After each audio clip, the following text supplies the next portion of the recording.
Hello दोस्तों, कहानी संग्रह चैनल में आपका स्वागत है। आज की कहानी है पंचतंत्र की कहानी, बंदर और गौरैया की कहानी।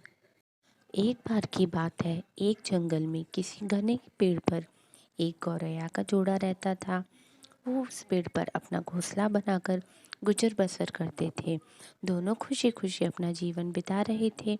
फिर आया सर्दियों का मौसम। इस बार बहुत ही कड़ाके की ठंड पड़ने लगी। ठंड से बचने के लिए एक दिन कुछ बंदर उस पेड़ के नीचे ठिठुरते हुए पहुंचे। तेज ठंडी हवाओं से सभी बंदर कांप रहे थे और बहुत ही परेशान थे। पेड़ के नीचे बैठने के बाद वो आपस में बात करने लगे कि काश कहीं से आग सेकने को मिल जाती तो ठंड दूर हो जाती। उसी बीच एक बंदर की नज़र पास पड़ी सूखी पत्तियों पर पड़ी। उसने दूसरे बंदरों से कहा, चलो इन सूखी पत्तियों को इकट्ठा करके जलाते हैं। उन बंदरों ने पत्तियों को एक जगह इकट्ठा किया और उन्हें जलाने का उपाय करने लगे। ये सब पेड़ पर बैठी गौरैया देख रही थी। ये सब देखकर उससे रहा नहीं गया और वो बंदरों से बोल पड़ी, तुम लोग कौन हो? देखने में तो तुम आदमियों की तरह लग रहे हो, हाथ पैर भी हैं। तुम अपना घर बनाकर क्यों नहीं रहते? गौरैया की बात सुनकर ठंड से कांप रहे बंदर चिढ़ गए और बोले, तुम अपना काम करो, हमारे काम में पड़ने की ज़रूरत नहीं है। इतना कहने के बाद वो फिर आग जलाने के बारे में सोचने लगे और अलग अलग तरीके अपनाने लगे। इतने में बंदरों की नज़र एक जुगनू पर पड़ी।